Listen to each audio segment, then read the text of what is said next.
Man, oh man. I'm telling you, man, it's going to be a good summer for SmackDown. It's going to be a good summer for SmackDown, man. Can you just imagine the card that we could potentially see for Extreme Rules heading into Pittsburgh, Pennsylvania on July 15th with what SmackDown gave us and with what SmackDown did to revamp their entire roster with this superstar shakeup? Unbelievable, man. It's going to be unbelievable. And if you guys are going to be in Pittsburgh, I'm going to be in Pittsburgh. JD and Off the Script is coming into Pittsburgh, man. Wrestle Rumble, JD, and Off the Script are joining forces. We are the new-aged mega powers, man. And we're coming into Pittsburgh, Pennsylvania, collaborating for a 2-night event that is going to be absolutely epic, man. Off the Script and Wrestle Rumble will be conducting a meetup. A big meetup event the night before Extreme Rules at Las Vegas Mexican Restaurant in Market Square in downtown Pittsburgh, man. It's going to be my first time visiting Pittsburgh. So I'm coming in and I'm looking to have a damn good time, man. And the fine people over at Las Vegas Mexican Restaurant are going to be housing myself and the entire Wrestle Rumble team.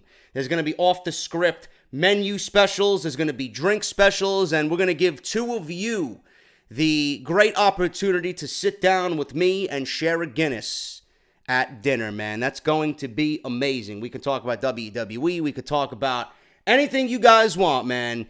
2-hour dinner with JD should be fantastic. That is not only it, man. That's just the appetizer. On Sunday, I will be hosting a live Off the Script prediction show at, get this, a penthouse bar and outdoor lounge right outside the PPG Paints Arena, man.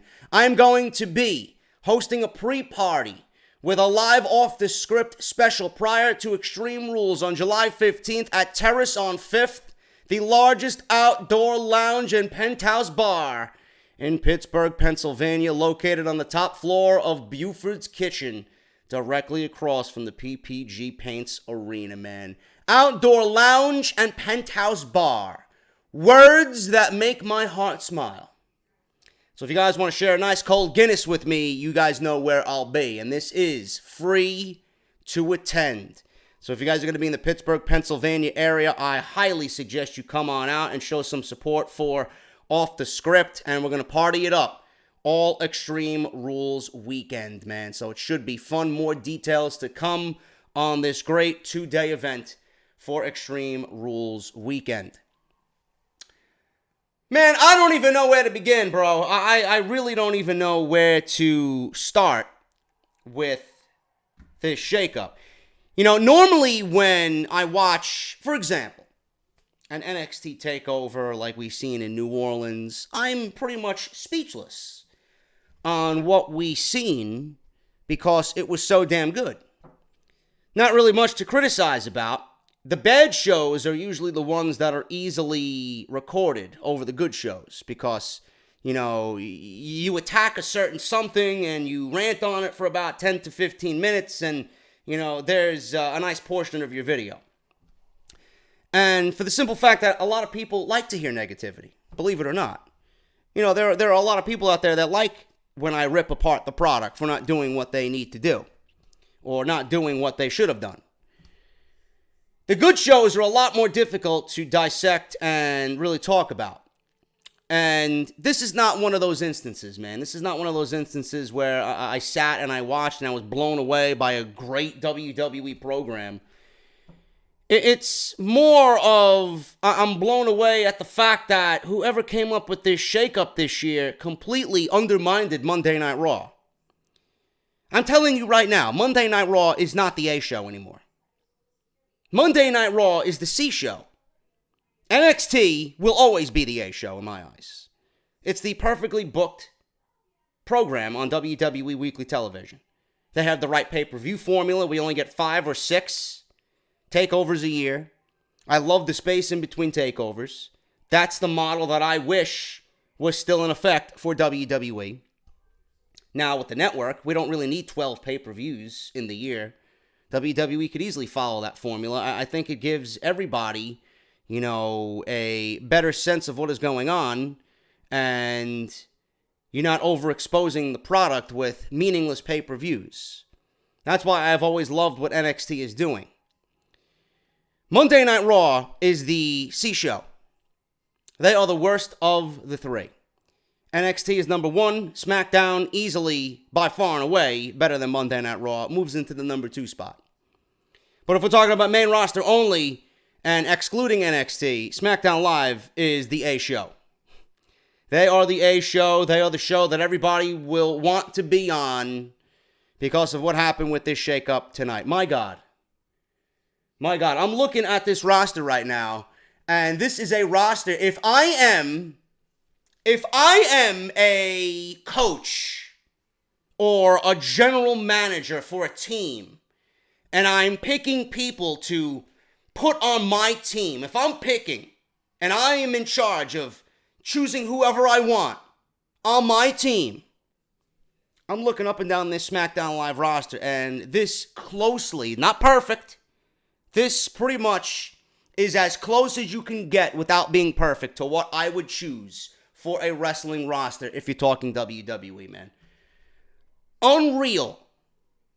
SmackDown's potential is unfucking real right now. And you know what?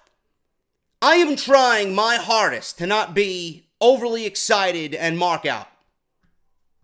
It's very difficult for me to not mark out when you're looking at just tonight alone. Samoa Joe, Andrade Cien Almas, Asuka, Cesaro, Sheamus, The Miz, and Sanity. All headed to SmackDown Live. On top of that, we got the Iconics, Peyton Royce and Billie Kay.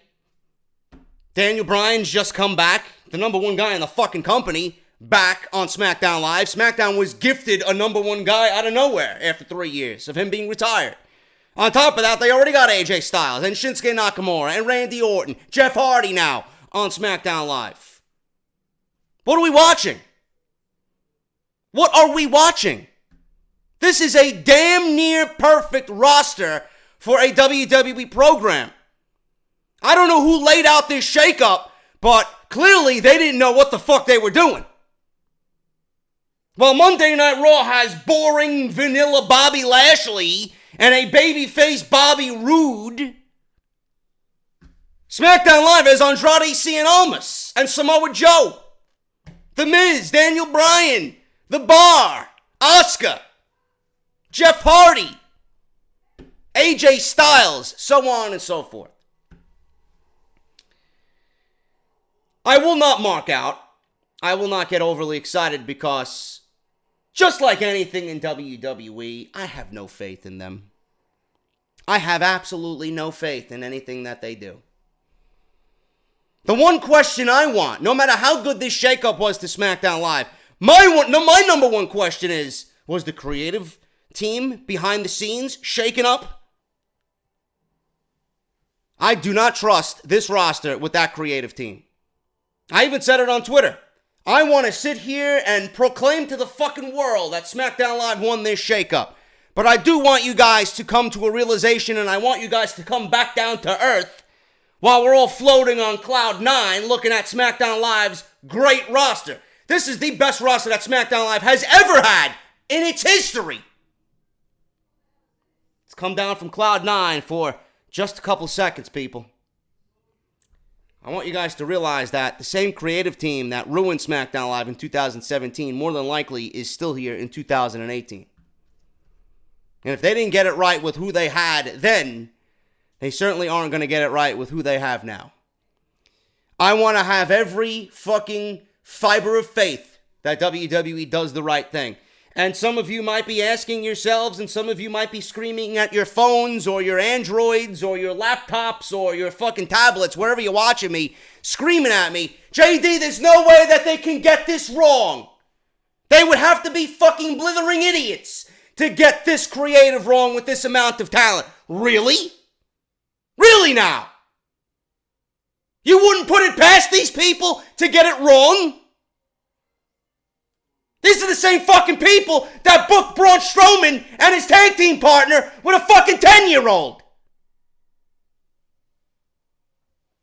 These are the same people that booked Jinder Mahal as 7 months WWE champion. These are the same people on social media who praised the great Khali coming back as if it was the second coming of Christ himself. Yeah, I'm supposed to have faith in SmackDown Live Creative? Don't get your hopes up. I don't want to be negative Nancy over here. But you guys need to come back down to realization. It's okay to be on cloud 9 for a little bit.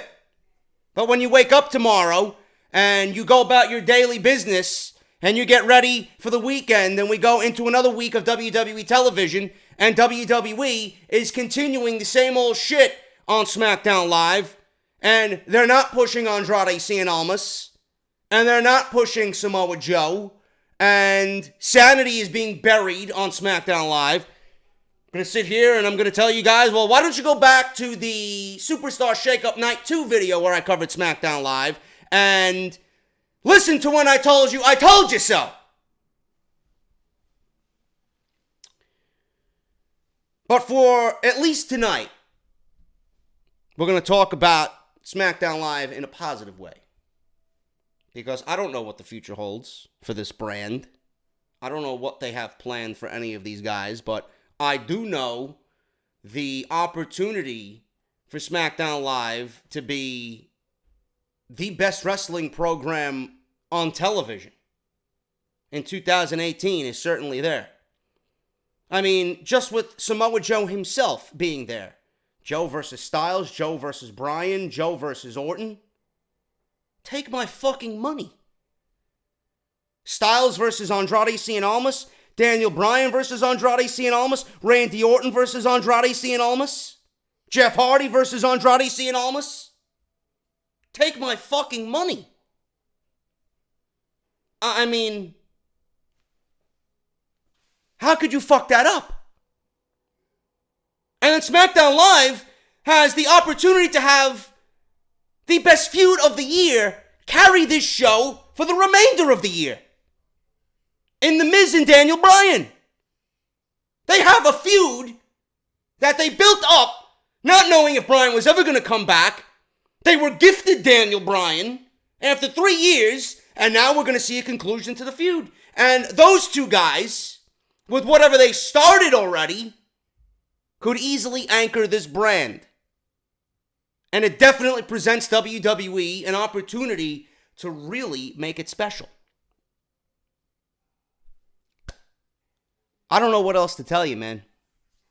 I really don't. It's like I'm playing a real-life version of WWE 2K18. And I'm setting out my universe mode, and I'm picking and choosing who I want on my brand. Most of what you see here is what I take. This is what it feels like to me. It feels like I'm playing my own version of universe mode on SmackDown Live. We could be seeing dream matches galore for 2018. If SmackDown Live doesn't turn out a 5-star match this year, they're definitely doing something wrong. The Miz, he was announced on Monday Night Raw in that great Miz TV segment that seen Sami Zayn and Kevin Owens brought back to SmackDown Live, or Monday Night Raw rather, as The Miz went to SmackDown Live.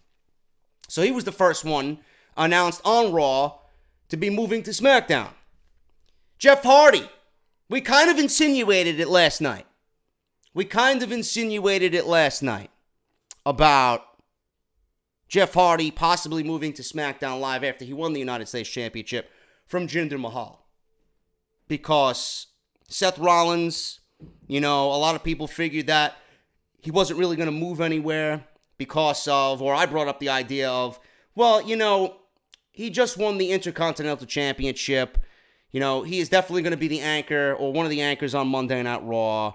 They have Monday Night Rollins, and they have a bunch of t-shirts proclaiming that he's Mr. Monday Night pretty much. So they're not going to take Rollins off of Monday Night Raw. They'll probably have Jeff Hardy move over there with the United States Championship, and neither mid-card championship would switch brands. And that's exactly what they did. And it's a decision that I really don't mind. It's good to get Jeff Hardy away from Matt. This is exactly what we had projected when they were doing their thing as the Hardy Boys. This is what we all projected, that Matt and Jeff would be separated, doing their own thing on separate brands. WWE sees big things for Jeff Hardy as a singles guy, as long as he can stay healthy. He's 40 years old. He still moves like he's fucking 25. Might be a little slower, but he's still doing what he does. You know, he's not afraid to jump off a fucking 20-foot ladder or do a swanton bomb off of a 25-foot steel cage. You know, he is still the risk-taker daredevil that he was, you know, when he was 25 years old. And it presents us a nice situation for the mid-card and definitely main event scene. I could see Jeff Hardy in the main event scene on SmackDown Live. I could see Jeff versus AJ, Jeff versus Daniel Bryan, or, you know, Jeff versus Andrade, like I mentioned, Jeff versus Joe, Jeff versus Orton. You got some damn good Jeff versus Nakamura. You got some damn good fucking possibilities there, man. You really do. Speaking of Samoa Joe, my God, man, has this guy fucking nailed it on promos. Absolutely fucking nailed it on promos the last 2 weeks. He had one on Monday Night Raw last week against Roman Reigns, and another one last night on Monday Night Raw against Roman Reigns, and it came down to SmackDown Live tonight, destroying Sin Cara in like 2 minutes, and then he cut a promo on the entire brand and Roman Reigns. Joe is doing his thing, man. This was a move that I was actually genuinely shocked by. I'm like, oh, well, SmackDown Live, even with this move, if this was the end of their moves, they would have won the shakeup. If this was the end of SmackDown's moves for this shakeup, they would have won the shakeup, just based on Joe being there. Joe versus Styles, Joe versus Bryan, Joe versus Orton, Joe versus Jeff Hardy. You know? Joe presents a lot of intriguing matchups. And WWE definitely did Joe a favor by getting him off of Monday Night Raw. There was no way Joe, even though we, you know, me especially, even though we're all calling for it because we think he deserves it, no matter how old he is, Joe should be Universal Champion. He should have beat Brock Lesnar.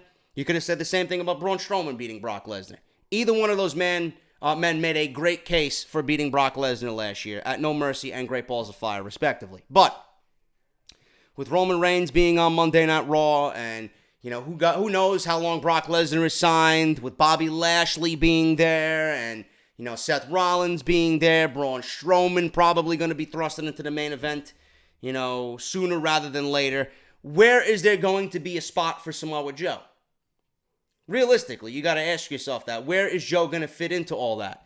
Is WWE, and more importantly, Vince McMahon, going to push a 38, 39-year-old Joe to the main event over a Braun Strowman, or over a Seth Rollins, or over a Bobby Lashley, or over a Roman Reigns? No. Joe might have not gotten an opportunity at the Universal Championship. It's nice to think about when Roman Reigns inevitably wins the title on foreign soil just to get that babyface reaction that WWE so desperately is thirsty for. But that doesn't mean Samoa Joe battling Roman Reigns for the Universal Championship is going to result in Joe winning the title.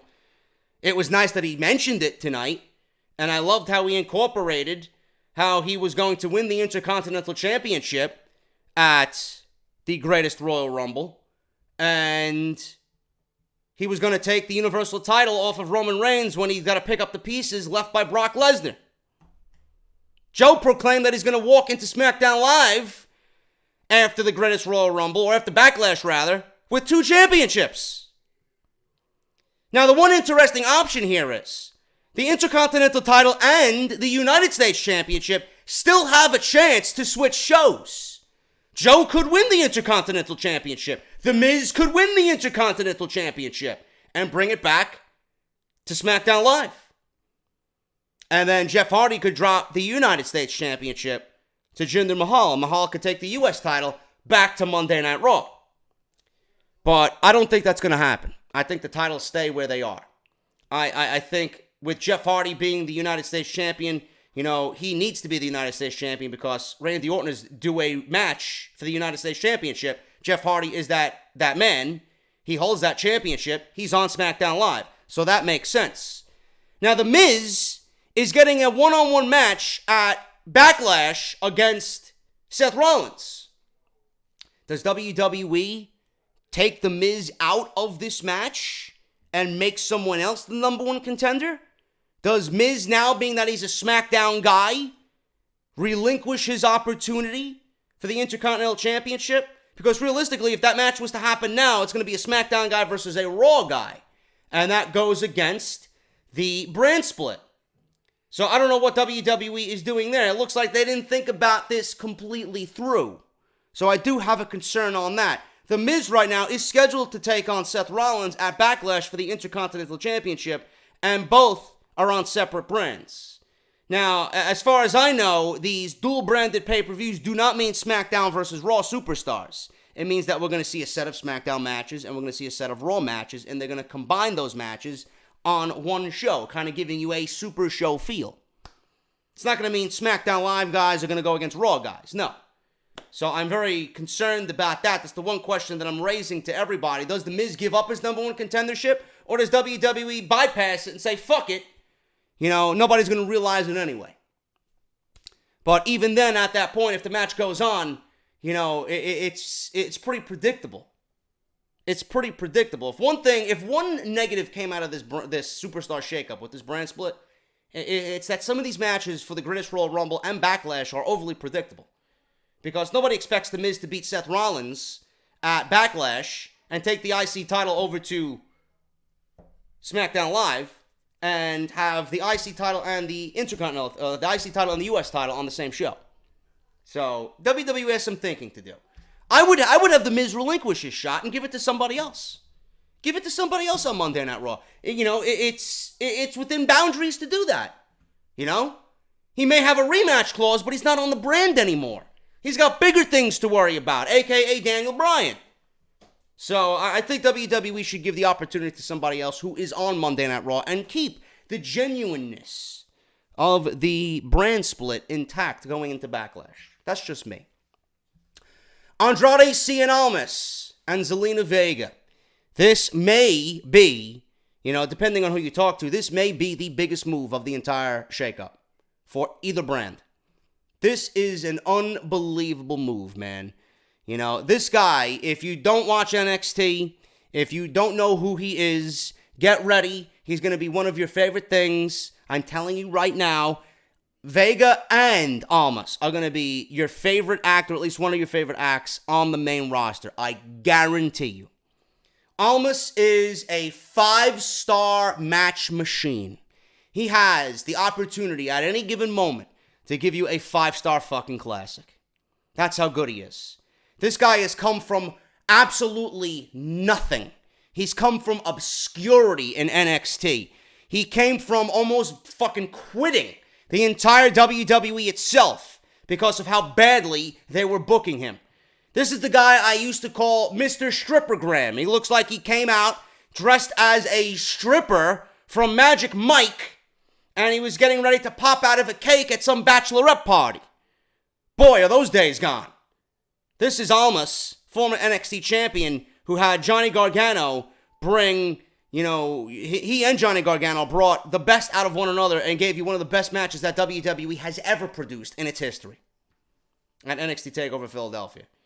Now, my main concern is, and I want to thank Jesse for this, one of my buddies and loyal subscribers. He brought up an interesting point, and I want to give him credit for this. I don't think, nor would I, make this an issue. I don't think it's an issue, and I would not make it an issue. But it might be an issue to the senile old man. Zelena Vega has a habit of getting involved in Andrade Cien Almas matches. Now, a lot of you people are like, well, JD, you always complain when the Singh brothers, or Sunil and Samir, they always get involved in genders matches, man, but you don't complain when Vega does it, man. You want to know why? It's because Almas can wrestle. That's why. Almas doesn't need Zelena Vega in any of his matches. And Vega chooses her spots wisely. You know, it's always pertinent to the match. With Mahal, it's the same fucking ending every single time. There's a big difference between the two. But Vega has a habit of getting involved in the matches.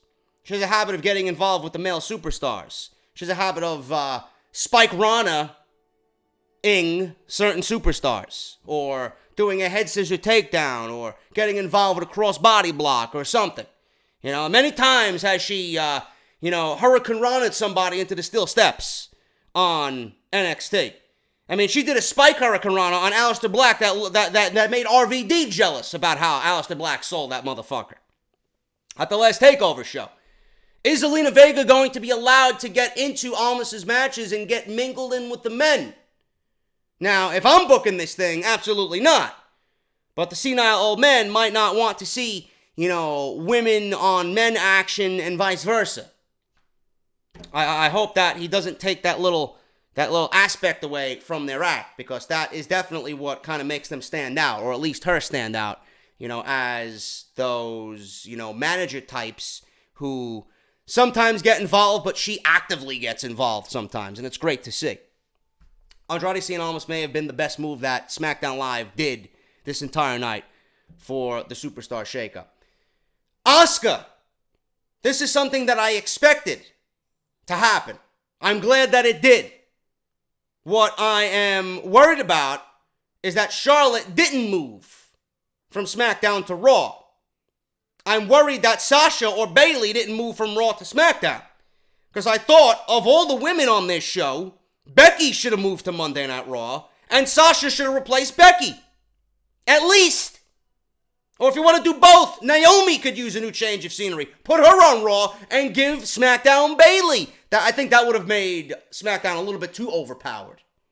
But those women, Bayley, Sasha, Becky, and Naomi respectively, need a change of scenery. Asuka is going to be on SmackDown Live.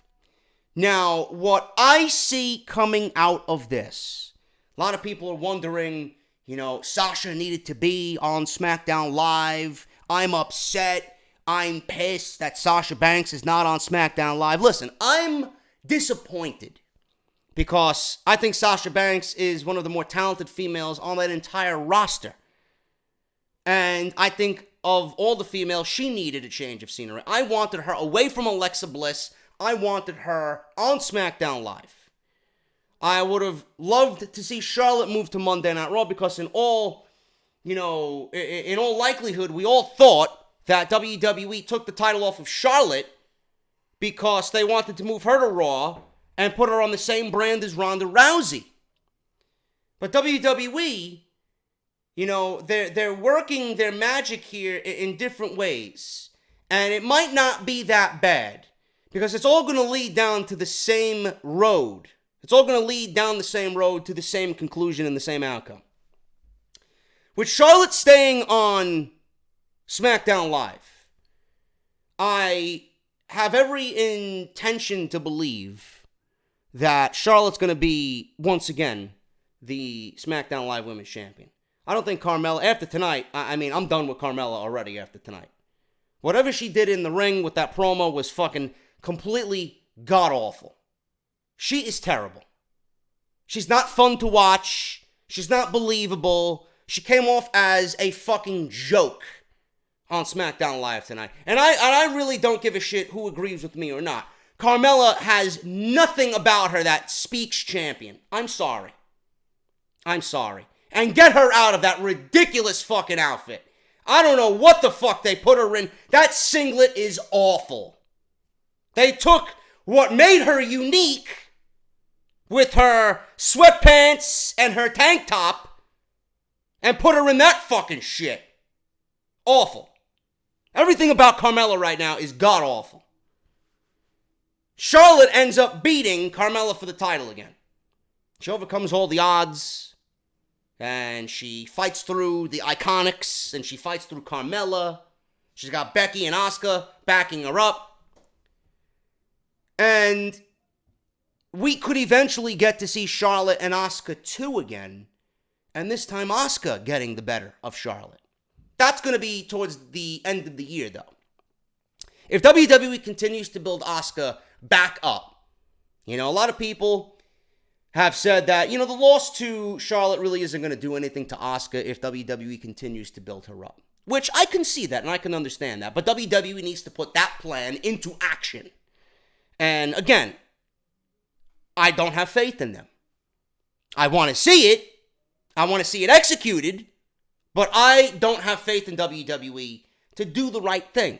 They haven't given me any reason to believe, and their track record proves that. You look back at their track record, you have no faith in this company to do the right thing. Charlotte and Asuka 2 could happen towards the end of the year. And we could get another match with Asuka getting her revenge on Charlotte. And it could be the same thing. Asuka wants retribution. Asuka is now ready for Charlotte, because the storyline and the directive was Charlotte is ready for Asuka. Now Asuka could be ready for Charlotte. I like that. So Asuka would win the title towards the end of the year. Now you're probably wondering, JD, what about Charlotte moving to Monday Night Raw? Everybody predicted that to happen. It didn't happen. WWE's probably planning a Ronda Rousey, Charlotte Flair main event for WrestleMania 35. How did we get there? Simple. The same way Asuka challenged Charlotte for the SmackDown Live Women's Champion, being a Raw superstar. Charlotte's going to win the Royal Rumble. Charlotte's going to win the Royal Rumble. Ronda Rousey and Charlotte are on separate brands right now. WWE wants to keep them separated for the remainder of the year while Ronda Rousey is being built up and winning matches and breaking arms and winning the Raw Women's Championship. Ronda Rousey is going to be the Raw Women's Champion going into WrestleMania. Charlotte's going to win the Royal Rumble as a SmackDown Live superstar. Charlotte's going to challenge Ronda Rousey for the Raw Women's Championship at WrestleMania 35 in the main event in MetLife Stadium in New Jersey. That's how it's going to happen. That's how it's going to happen. And WWE is going to get the headlines that they want. That's the only way that they can go right now because Charlotte didn't move. I expected maybe Charlotte to be traded during the show or something along those lines. But that's where WWE is going right now. So look at it this way. We may all still be salty that Asuka's streak is over, right? And WWE took the title off of Charlotte and she remained on SmackDown Live. I'm trying to look at the bigger picture here. Asuka could still get the title and get her retribution on Charlotte, and we could still get the Charlotte Ronda Rousey match at WrestleMania in the same way that Asuka got the match with Charlotte this year. So I'm just trying to think ahead, and I'm trying to kind of see where WWE's putting their pieces and lining their pieces up for battle for the remainder of the year. So that's what I think is going to happen there. But Asuka being on SmackDown Live, man, that's a good move. That's a really good move, man. The women's division right now, if you're looking at it, is anchored by Becky, Naomi, Charlotte, Asuka. And then you got Peyton Royce, who I'm high on, who's gotten a lot better. Don't really care about Billie Kay, and who else they got? They got Carmella, I really don't care about. Lana isn't really going to be a factor. They got Mandy Rose and Sonya Deville. So they just flip-flop both of these fucking terrible stables or these terrible groups and put them on opposite shows. So Absolution is on SmackDown Live, and the Riot Squad is on Monday Night Raw. It's so stupid. It's so stupid. So Bayley and Sasha, they weren't moved at all in the shakeup, and their feud is probably going to be delayed. And a heel turn for Sasha Banks, which is sorely needed, is probably going to be delayed, while they help get over the Riot Squad as a threesome on Monday Night Raw. I hate the sound of that. I really do. Mandy Rose and Sonya Deville move over to SmackDown Live as if they did anything of noteworthy importance on Monday Night Raw. Who gives a fuck about this move? This is the worst move that SmackDown Live made. But I guess it makes sense to have them on the same show as Paige. Why? Because they can continue using Paige's theme music because they have no identity of their own. Cesaro, Sheamus, Carl Anderson, Luke Gallows. 2 teams coming over to Monday Night Raw, the club and the bar, respectively. SmackDown Live's tag team division is looking pretty damn fucking impressive, man, if you ask me. The Usos, the Bludgeon Brothers. You got Cesaro, Sheamus, Luke Gallows, and Carl Anderson. The New Day. And They're adding sanity to the mix. Everybody but Nikki Cross is coming up. Don't know why. I really don't understand why Nikki Cross, of all people, is not joining Sanity. I would have loved to see Nikki Cross on SmackDown Live. I would have loved to see another match, or another showdown, another feud with Asuka and Nikki Cross. Nikki Cross is more than capable, more than ready to be on the main roster. Why they didn't bring her up right now, I don't know. Remains to be seen. Maybe they still could bring her up. But I don't see what benefit there is to keep her down in NXT if they don't have solid plans for her down there, you know? Because the way the women's division right now in NXT is going, it went from Ember Moon, she got called up, to Shayna Baszler being the queen down there. And Shayna Baszler is probably going to feud with Dakota Kai, and then Kairi Sane, and then we're going to see Bianca Belair. I don't know where Nikki Cross fits into all that whatsoever. Unless we get a Nikki Cross-Kairi Sane match toward the end of the year. But Nikki Cross, for the time being, for the spring and summer and fall, is pretty much going to be floating around doing nothing.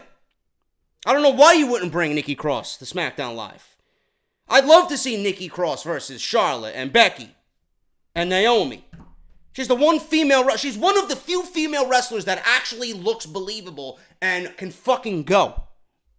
And of all the people in Sanity, you're not going to bring her up? But I can't wait to see Killian Dane, man. My God, SmackDown Live's tag team division went from fucking complete garbage to something that I can genuinely tell you guys I'm damn proud of, man. Usos, Bludgeon Brothers, New Day, The Club, The Bar, Sanity. That's a damn good fucking division right there, man. That really is a damn good division. Monday Night Raw's division ain't looking too shabby either. You got Matt Hardy and Bray. You got a possible team of Ziggler and Drew McIntyre. You got The Revival. You got, the tag team championships aren't really an issue over there. They're vacant right now. Who else? They got the Authors of Pain, right? Who else moved over there? They got the Fashion Police. They got the Ascension. I hope to God WWE starts pushing these teams to round out the division. You got 6 quality teams on SmackDown Live. You can't be pushing 2 or 3 teams on one brand every single week. You can't have 2 or 3 teams lead the division every single month while using the rest of the division as bait or enhancement talent. You can't do that. Tyler Breeze may be one of the most talented guys on an entire fucking company, on the entire brand, in the company. Fandango can wrestle. I don't know why you're not utilizing these guys. The Ascension is the longest reigning tag team champions in NXT history. Well, what are you waiting for to push these guys? They were on Monday Night Raw already. They went to SmackDown Live. Now they're back on Raw. They had 2 useless stints on both brands. Do you expect them to have anything important now going back to Monday Night Raw? Come on, man. Come on. Gotta get with the program. Ascension and the Fashion Police need to be pushed. I expect Bray Wyatt and Matt Hardy to win the tag team titles. Again, like I told you already in the beginning, some of these moves that the shakeup made some of the matches at Backlash and some of the matches at the Greatest Royal Rumble very predictable. I fully expect Matt Hardy and Bray Wyatt to win the tag team championships on Monday Night Raw because they're going against the Bar. The Bar's on SmackDown now. The Bar's not taking the red titles over to the Blue Show. That's the one negative about this shakeup. Some of these matches are overly predictable, but predictable most of the time. You know, some people think predictable is bad. Sometimes predictable is not bad. Sometimes predictable is good. Those are the moves on top of the Iconics. We got the Iconics, Billie Kay and Peyton Royce. You know, the women's division's looking solid. The tag team division's looking solid. The main event scene is looking fucking phenomenal. The mid-card's looking good. SmackDown Live, my God, man, we could be in for a fucking another renaissance on SmackDown Live. If you ain't watching SmackDown Live, you're watching the wrong show. I might be jumping the gun there, but hopefully Creative gets on the same fucking page. I hope to God that Ryan Ward came over with the fucking shake-up and they moved Monday Night Raw, or they moved Road Dogg to Monday Night Raw. And Ryan Ward back to SmackDown Live. SmackDown Live could be as great, if not better, than NXT. I don't want someone like Road Dogg and Michael P.S. Hayes booking this shit. I'll give them 1 month. And shit'll be right back to where it was in 2017. Now, another question that I was asked tonight. JD, it looks like with all these moves and all these roster moves and much more depth to the SmackDown Live roster, in all actuality, you could make SmackDown Live a 3-hour show. No. SmackDown Live doesn't need to be 3 hours. Monday Night Raw doesn't need to be 3 hours. We don't need to see Andrade seeing Almas every week. We don't need to see Asuka every week. We don't need to see Samoa Joe every week. You know, you feature one guy one week, you feature another guy the next week, and you take turns in rotation. This is what WWE hasn't been doing. Ty Dillinger should be on the show at least a few times a month, just to get him out there. I don't understand why everybody expects everybody else that's on the roster to be on the show every fucking week. It's not that bad of a deal if you don't see an Andrade Cien Almas or a Samoa Joe or an AJ Styles or a Daniel Bryan every single week. It makes you want to see them that much more when they do show up. Not once have I ever complained about not seeing this one, X amount of times, or I want to see this one so much more than this guy in NXT. NXT books 1 hour a week. They got 1 hour time slot from 8 to 9 on Wednesdays on the WWE Network. Not once have I ever said, I want to see more of this guy. I want to see this guy on the show every single week. Velveteen Dream is not there every single week, but when he's there, you know he's there and it's important. And you're happy to see him. If you were going to see the Velveteen Dream every fucking week, or an act like the Velveteen Dream every single week, you'd get bored of the Velveteen Dream. If you seen a guy like Aleister Black every single week, you'd get bored of Aleister Black every single week, 52 weeks out of the year. You don't need to see these guys every week. You got so much roster depth right now that you could give me matches for the rest of the year and not have anything be repetitive. Do not feature these guys every single week. Do not force these guys to be on the show every single week in unimportant roles. You have some of the best talent that SmackDown has ever seen in its 15-year history plus. You don't need to. You don't need it at all. I'm telling you right now. Patience, timing, logic, space out appearances. That's what needs to be done. So SmackDown Live opens up with AJ Styles. And AJ Styles is calling out Shinsuke Nakamura, who I will mention later on in the review, man. He did one thing tonight that made me believe after 2 weeks that Nakamura is going to play a fantastic heel. But AJ Styles calls out Shinsuke Nakamura for a fight, but he instead is greeted with Rusev Day. You know, they say you can tell a lot about a man through his failures. And if that's the case, I think we found out everything we need to know about Shinsuke Nakamura.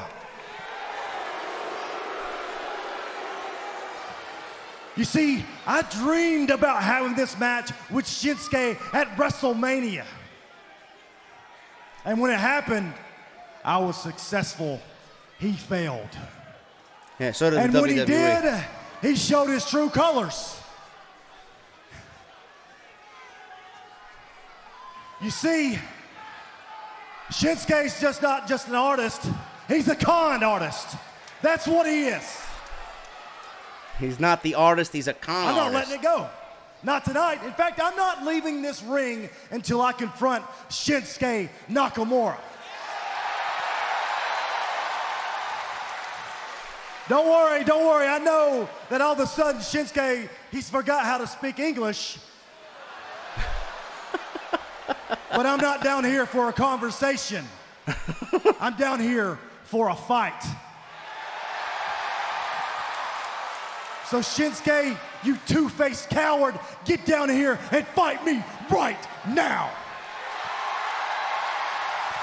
I like the intensity that AJ Styles showed. He showed some good intensity there. It's believable intensity. This didn't make any sense, but I mean, everybody loves these two guys, dude. You know? I know. It isn't us you wanted, Shinsuke,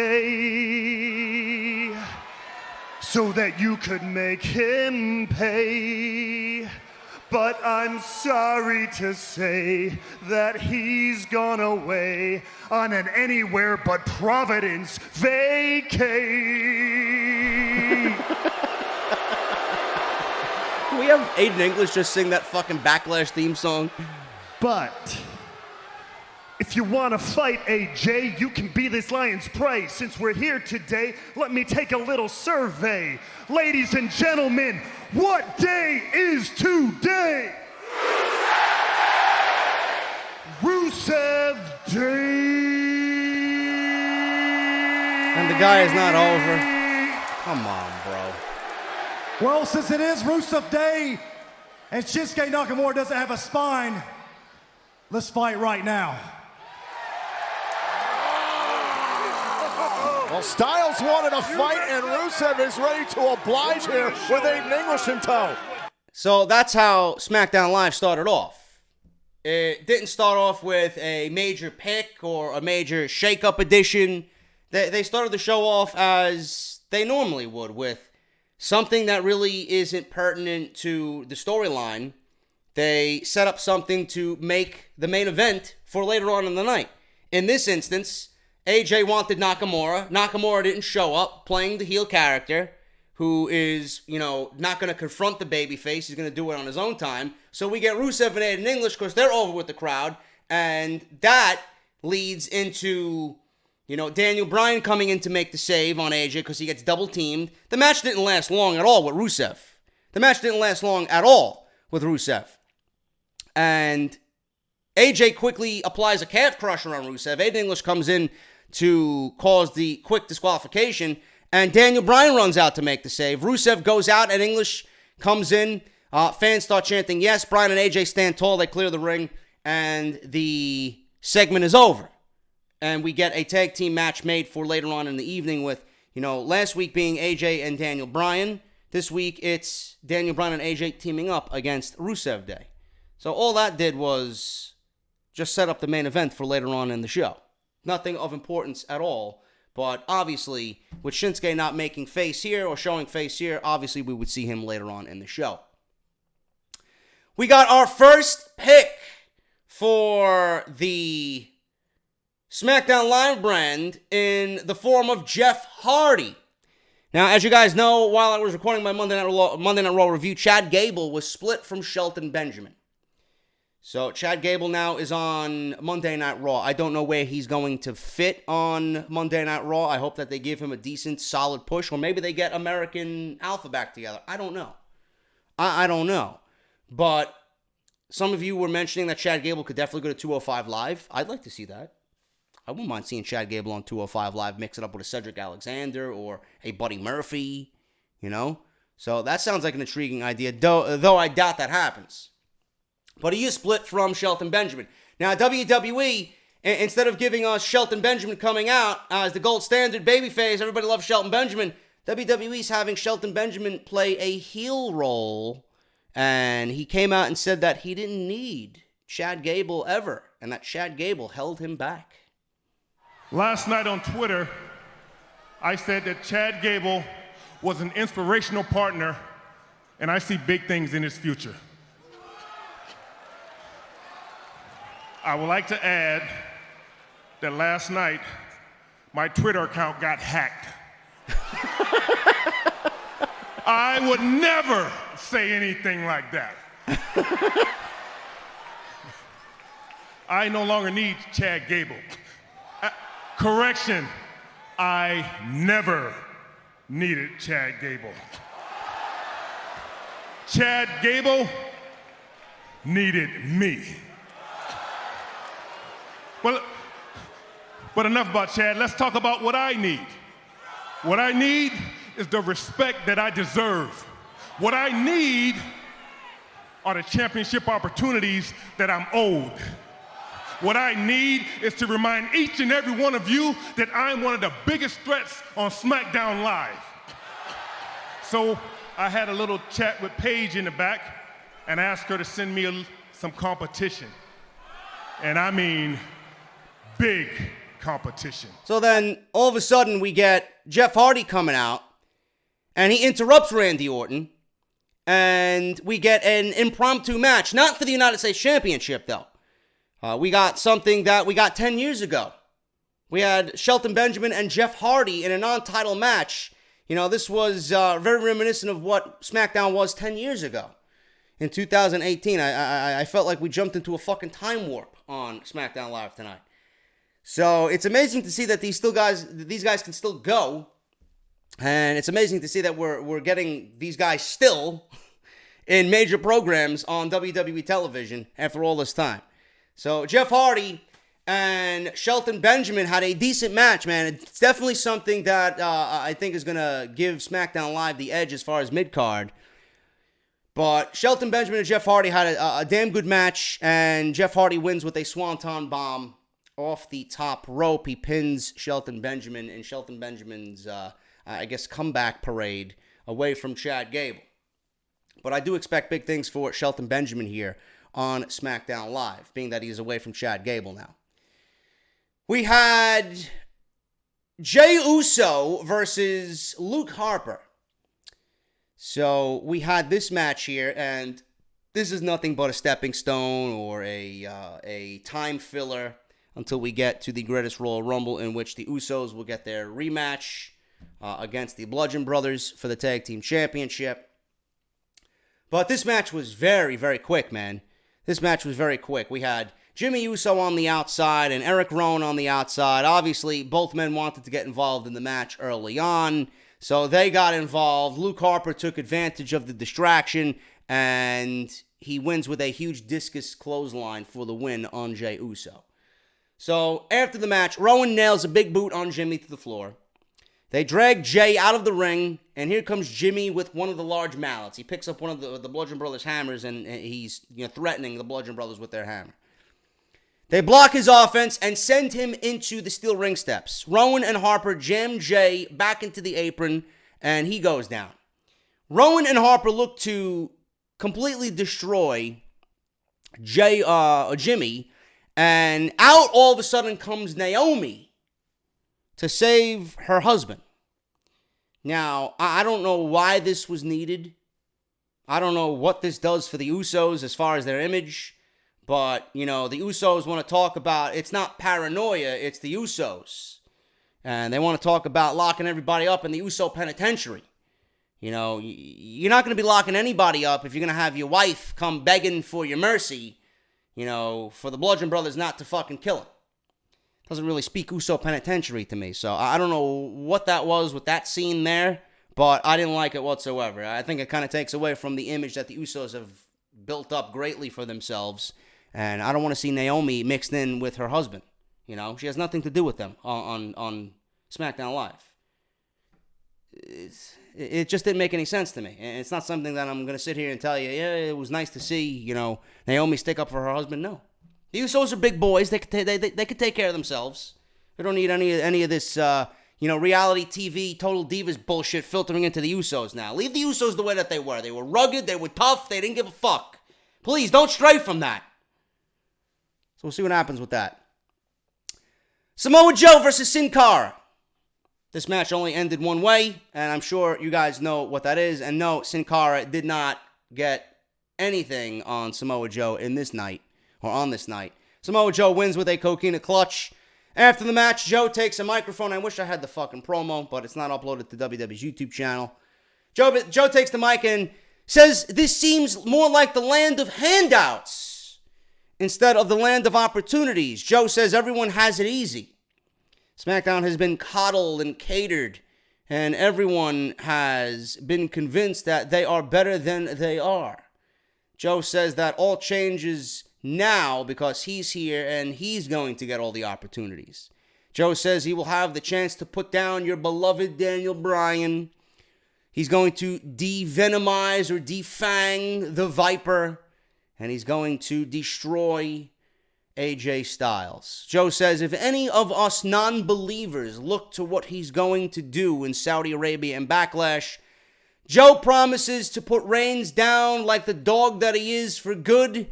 And if there's anything left after the steel cage match with Brock Lesnar, he says he's going to finish the job.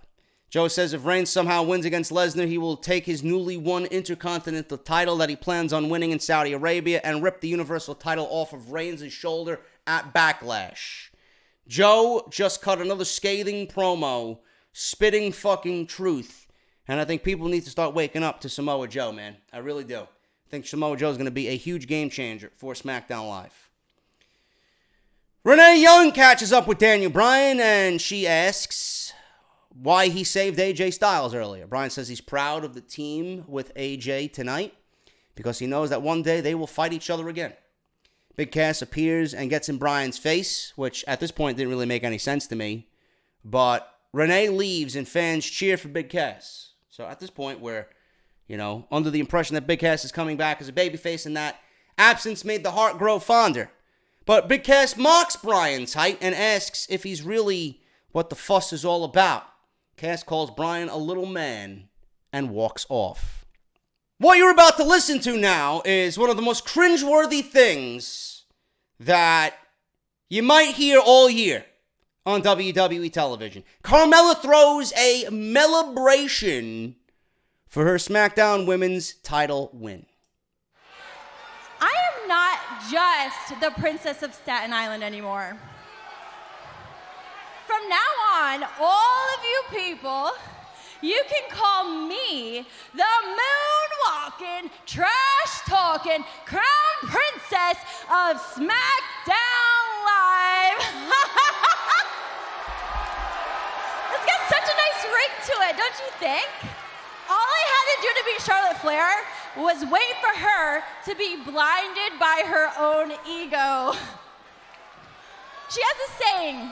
Charlotte says, in order to be the woman, you gotta beat the woman. Well, learn to love it, baby, because I'm the woman. You may be one, but you ain't believable. You guys, I have to say, I'm really gonna miss Frankie. I had Frankie for 287 days. He's my boy, and I love Frankie. However, 287 days is nothing compared to how long I'm gonna keep Cleopatra. WWE Universe, meet Cleopatra. Cleopatra beat the WWE Universe. I said it before, and I'll say it again, baby. Mela is money, and now I have the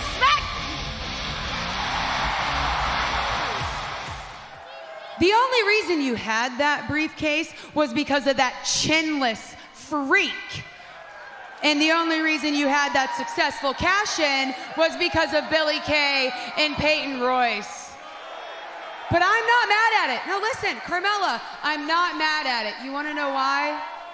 Because I know the dirtiest player in the game. And game respects game. And what you did was capitalize on an opportunity. So, Carmella, congratulations. But, sweetheart, I'm here to give you some words of wisdom. It is much harder to stay on top than to get to the top. And you have something of mine. Charlotte, this is pathetic. I mean, you're blaming us. You're blaming little old us for your failure. Oh, Peyton, do it. Yeah. I'm Charlotte, and I'm a big baby. Someone stole my water bottle, and now I'm cranky poo. I need a nap and a diaper change, and wow, blah, blah, blah. You're looking at the future. And the future is iconic. You have to respect these two Australian superstars making a big impact in a short period of time on SmackDown Live. It looks like the Queen might be ready to fight. Well, again, the Iconics are the reason Charlotte's no longer the SmackDown Women's Champion. But it would be a wise decision. Charlotte's outnumbered. So then Charlotte attacks the Iconics, man. And things break down here. It leads to Charlotte versus Billie Kay. Charlotte ends up beating Billie Kay with a figure eight, which I really didn't agree with. I mean, this is Billie Kay's first match on SmackDown Live, and you're going to have her lose? Seriously, you're going to have Billie Kay lose her first match. You know, the Iconics, I figure, are going to be a big deal on SmackDown Live. You're going to have Billie Kay lose her first match. Meanwhile, Carmella went from the Melibration to sit out by ringside with the commentary team. You know, and Carmella and Charlotte are feuding now. You could have easily had Carmella interfere in the match, causing Charlotte to lose, and give a win to Billie Kay, which would have meant the world to Billie Kay in her first match, because nothing is going to harm Charlotte at this point. I don't understand why WWE opted to give the Iconics a loss. It's more damaging to them, being that they're the new people on the show, the new group on the block, but you gave them a loss in their opening week. Doesn't make any sense to me, bro. It doesn't make any sense to me. Finally, guys, we got AJ Styles and Daniel Bryan versus Rusev and Aiden English. I mean, the match was good for what it was. It's a generic tag team match. It's great to see AJ Styles and Daniel Bryan together. It's great to see Daniel Bryan doing what he does, man. He gave you the yes kicks to Rusev. Bryan waited for Rusev to get up and then nails the big knee. Shinsuke Nakamura. Let's talk about Shinsuke Nakamura for a little bit before we get out of here, man. Shinsuke Nakamura comes out of nowhere with AJ on the apron. And he low-blowed AJ again behind the referee's back. So Nakamura appears out of nowhere, hits AJ with a low blow from behind. The referee doesn't see it.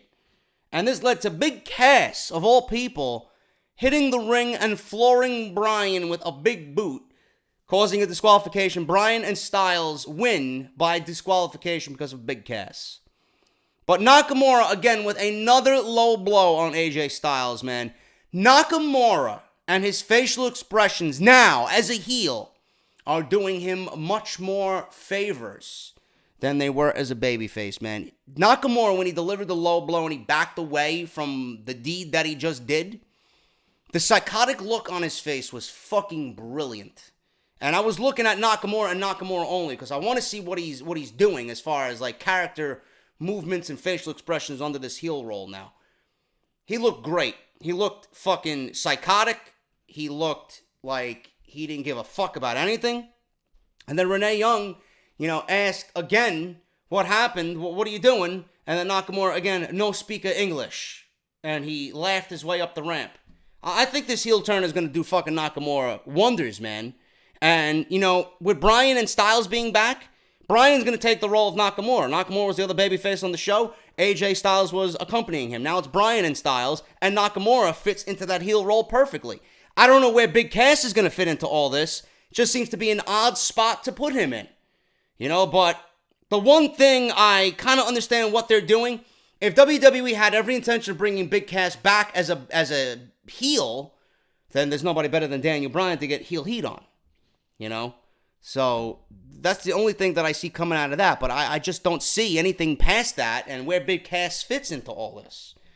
I'm not interested in Big Cass. I was never interested in Big Cass. He does nothing to intrigue me whatsoever. But like I said, I figured Big Cass was going to show up on SmackDown Live because you're not going to have him on the same show with Braun Strowman. He needs to be his own big man on his own show and needs to dominate in his own way. You can't do that with Braun Strowman on the same brand. And that was the way SmackDown Live ended the Superstar Shakeup, man. Thank you guys so much. Hope you guys enjoyed the SmackDown Live review. Let me know what your thoughts are about SmackDown's new roster. And I will see you guys for NXT tomorrow. We got a brand new set of NXT tapings to go over, man. It should be good. Roderick Strong. And we have him and his speech about why he turned on Pete Dunne at NXT TakeOver. And Johnny Gargano is going to speak with his wife on Tommaso Ciampa. Should be good, man. So I'll see you guys for NXT. Hit that thumbs up, and I will see you all tomorrow night with more content on the channel, man. I'll talk to you guys later.